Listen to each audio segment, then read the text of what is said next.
Good morning guys, it's 3 a.m. and pupunta kami ngayon sa Batangas for free diving experience.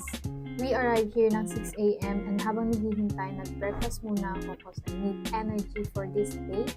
Then dito gagawin yung dry lesson guys, that's 2 to 5 hours depende sa magtuturo, and then while waiting, binigay na sa amin yung mga gears namin. And ito yung package na kinuha namin guys, pwede nyo tignan yung FB page nila para sa mga updated nilang rates. So ano ba ibig sabihin ng lawong? Ang lawong po ay Visayan dialect na ibig sabihin ay deep or lawong. Pero wala pong Visayan sa Philippines. Ano lang? Aesthetic lang ba? So sa dry lesson guys, bali introduction to kung ano ba yung free diving, ipapaliwanag din kung ano ba yung mga gears na kailangan yung gamitin at dalhin, and syempre yung mga do's and don'ts kapag nagsimula na yung free diving session nyo. And kapag may mga tanong kayo dito sa dry lesson guys, sasagutin nila lahat yan. Kaya mas better na dito pa lang kapag may hindi kayo naintindihan or may question kayo, itanong nyo na dito sa dry lesson. This is my first time na itatry yung free diving kaya I'm so excited guys. So sa package kasama ng video, kaya yung guide nyo, siya na rin yung mag-video sa inyo. And first na aaralin nyo is yung pag-hold nyo ng breath, pati yung pag-equalize nyo. Kasi habang lumalalim ka na lumalalim sa dagat, syempre mas lumalakas yung pressure. Kaya dapat dito, aralin nyo or practicein nyo yung pag-equalize nyo para hindi sumakit yung tenga nyo. Kahit hindi nyo maabot yung dulo guys, kung saan lang yung kaya nyo, okay lang yun. Then next thing na ituturo nila is yung pagda-duck dive. Bali 30 seconds kang magre-relax and mag-iipon ng hangin, and then pag okay ka na, magda-duck dive ka na. This time, wala na kayong rope na hinahawakan, and ang pinapractice dito is yung pagda-duck dive na and yung lulubog talaga kayo kasi madalas maraming nahihirapan kung paano lumubog. Sa akin, hindi ako masyadong lumalalim dito kasi medyo nagpapanik pa ako. Feeling ko mauubusan ako ng hininga pero hindi naman. Yun lang yung naging kalaban ko talaga. Medyo nagpapanik ako. Kaya umaahon ako agad guys. Yun yung reason kaya may 30 seconds na mag-relax guys. Bali, ipunin yung hangin and dapat relax lang yung isip mo. All the way na mag-free diving ka. Dapat relax ka lang. Bali sa isang group guys, 5 kayo and then plus yung guide nyo nakasama, siya na rin yung mag-video. And turn by turn kayo para nababantayan kayo ng guide nyo habang nag-free diving kayo. So medyo ito na yung mga last na dive ko guys and medyo na-enjoy ko na yung tubig dito. Hindi na ako ganun masyado nagpapanik kasi medyo nakokontrol ko na yung hangin ko and then yung pag-equalize ko. Super ganda ng experience na to guys. It's a new learning. Kaya kung nagbabala kayo guys, ituloy nyo na mag-free dive. And then, aahon kayo for lunch. And then, after lunch, pahinga lang onte, stretching, and then balik na. But before that, let's have a quick tour muna dito sa Balay Lubog. Bali dyan sa baba guys, yung dry lesson kanina. And meron kayo ditong locker for your equipments kung gusto mo ilagay dyan. And ito yung hallway papunta sa mga kwarto. Included na tong overnight accommodation guys dun sa binayaran yung package. So ito yung hallway papunta sa mga kwarto. And itong first kwarto na yan, dyan kami natutulog and meron ditong 4 na kwarto.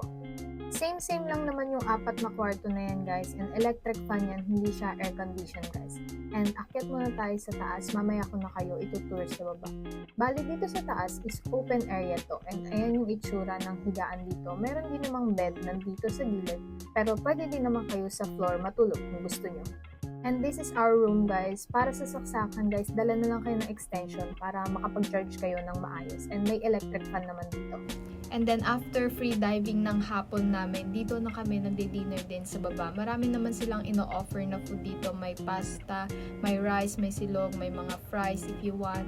So dito na kami bumibili and nagdi-dinner.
Ito naman yung shared bathroom dito. Ito yung shower. Sa likod naman is yung mga cubicle. And then dito namin iniiwan yung mga equipment namin after ng free diving.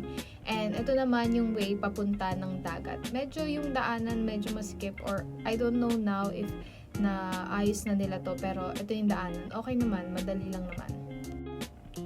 So, ayan, medyo mabato lang talaga yung dagat dito. Hindi siya yung sand dagat. Puro bato siya ng mga shells, ganun. Kaya medyo masakit sa paa.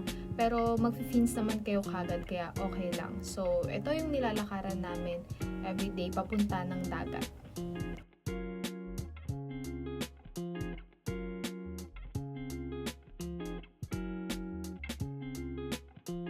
So, dito kami nagpe-prepare para mag-free diving. Kaya, yung mga nakita nyo na yan, nag-free diving sila.